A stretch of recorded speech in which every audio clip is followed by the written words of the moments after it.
Welcome to another merch stand video, and here you have an Eco folder designed for displaying a free material, and I bought this to house many of the posters I've received for buying C64 games over the years. And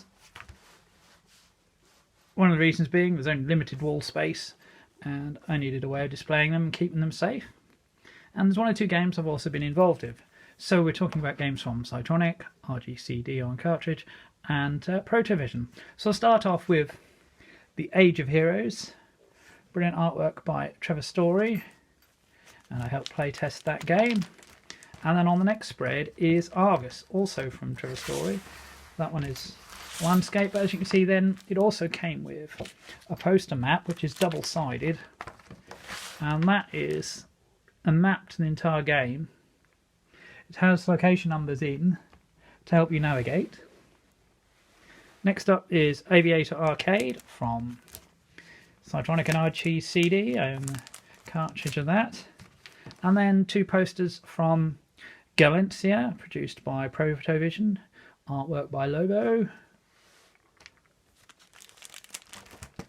Next up is Grid Picks, artwork by industry veteran Steve Pickford, game by Carlton Handley, and it also features music by me, so lovely to be involved in that. Beautiful piece of artwork there.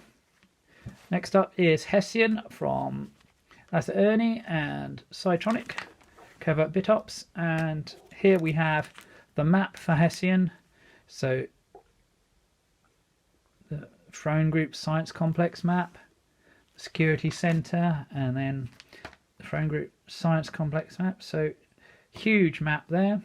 Isle of the Cursed Prophet, another game I helped play test for Icom 64, artwork by Trevor Storey, and again on the back here is the map, which is zoomed out C64 artwork, got some labels on it to help you there. Love that game, played it and completed it several times now.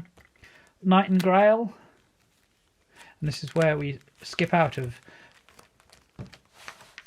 alphabetical order just for the sequel, Pains and Aches, to try and keep up the space. But we also have Knight and Grail, the map, with playing tips, pictures of the creatures, and cast of characters there.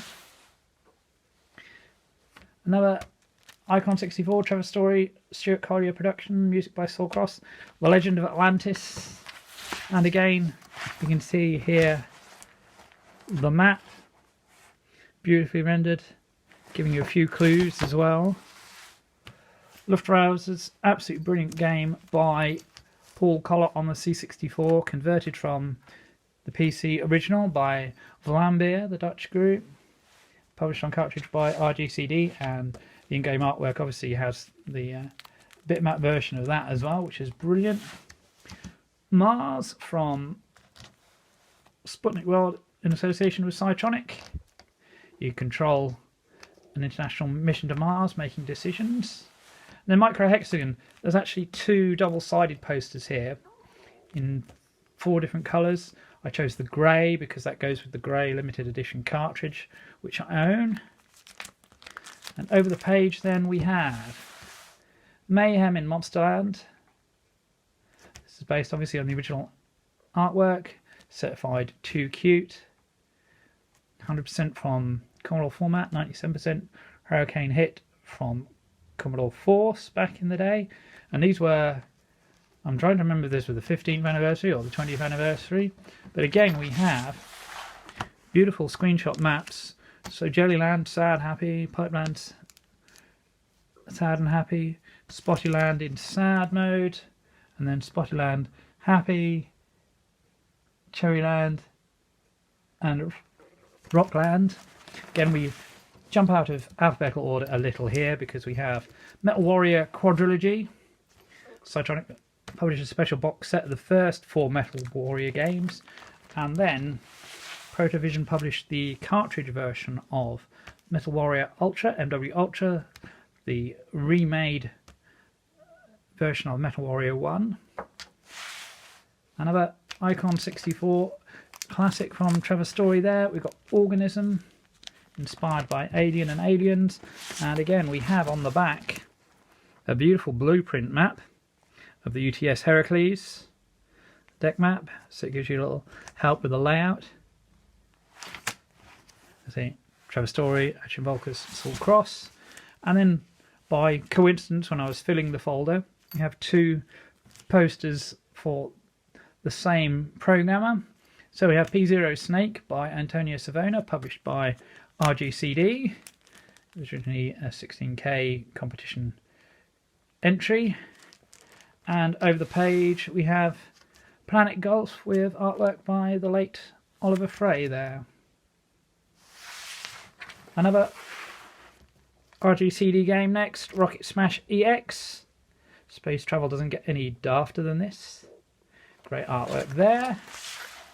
And of course, Protovision, one of the best games of all time on the Commodore 64. As good as Mayhem. Sam's Journey from Knights of Bytes. I'm really looking forward to the NES version coming soon. And we're back to Trevor Storey. Soulless 2, The Armour of Gods. And on the back of that, we have the map. This is another game I helped Trevor playtest, so I know my way around that map. Some interesting stuff. And the follow-up to Legend of Atlantis was The Shadow of a Hawksmill, inspired by the Lovecraft novels, the Cthulhu mythos. And again, we have a map poster here. So you start out in the village of Hawksmill and everyone's gone missing, and then you enter the caves. Scary game. We have Slipstream, published by Psytronik. Also available on the C16. Good game that. And the beautiful artwork for Space Moguls. Karl-Henrik Skærstedt, published through Protovision. Brilliant update of the classic trading game Mule. Love that game a lot. Again, helped test that one. From the Commodore 64 in pixels, we have the Tiger Claw game, heavily influenced by Bruce Lee, and once again we have the map on the back there, so lazy count and RGCD. And then we have Yoomp 64, converted from the Atari game of the same name. Brilliant game that, love that a lot. Sort of 3D Trailblazers, you've got the ball travelling down the pipe, jumping on squares. And then also out of alphabetical order, more Lasse Ernig to have a from Covert Bit Ops. There's a Steel Ranger poster, and then the absolutely huge Steel Ranger map. There's one side of it, and there's the other. So that's it for the posters. But then stored at the back here, just temporarily, we have a Space Mogul sticker, which came with the game. You also get some other fun extras with the box original, like your trading certificate and that sort of thing. So it's a nice touches added to the game there with a creased corner on there. Need to sort out. And I got a couple of duplicates. So I got a duplicate MW Ultra and a duplicate Luftrauserz there. So I thought that was a good way of displaying my posters, protecting them a bit. And then also I can take them out from time to time and look at them and show people. So it's a fun look back over the last 15 years of buying C64 games from free crate companies who do a lot of work to add extras to their boxes. So when you're purchasing the collector's edition or the boxed edition of, say, an RGCD cartridge or a Psytronik release or the full version of a Protovision release, you know you're going to get a quality product with some amazing artwork and these sort of posters as a bonus. So my next project is to do something similar with my larger posters. Waiting on the art portfolio to put those into. I've got the plastic sleeves to start assembling them into, and I'll make a video on that in good time. So comment below your favourite poster from the collection there, or which game you'd like to see as a poster. There's lots of artwork out there online that you could get printed yourself and turned into a poster or a print. Comment below so what you'd like. Please like, share, subscribe to the channel for more merch stand videos, more unboxing, more retro shelf videos on retro gaming books, and gameplay videos. This is Merman saying keep it retro.